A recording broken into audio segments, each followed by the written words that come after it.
से बोल रहे हैं। वहाँ पे स्कूल पे ही इस वक्त हम मौजूदा है।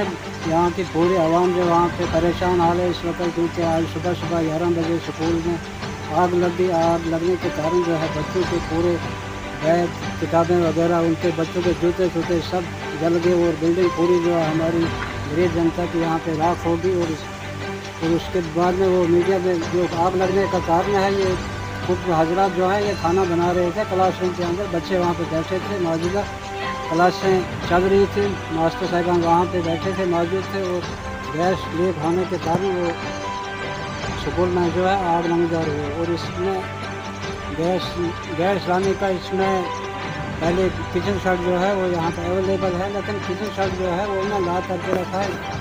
मास्टर इंचार्ज जो मीडिया मिल का इंचार्ज है, उसने बोला कि यहाँ पे खाना नहीं बनेगा, ये किचन शर्ट में खाना नहीं बनेगा, क्योंकि मैं घर से गैस लाऊंगा, 1500 की गैस में खर्च कर रहा हूँ। और मुझे जो है गवर्नमेंट 4-4 साल के बाद ये कह रहे हैं ये पैसा देती है, मैं नकदी पैसा अपनी जेब से लगा रहा हूँ। और ये गैस जो है क्लासरूम के अंदर ही खाना बनाओ ताकि मेरा गैस ज़ाया ना हो जाए। और यहीं पे खाना बनेगा, यहीं पे बच्चे खाएंगे, यहीं पे पढ़ भी रहे हैं, यहीं हम भी बैठे हैं। तो हम अपने आँखों से खुद ही देखेंगे कैसा खाना बनता है, कैसा नहीं बनता है। और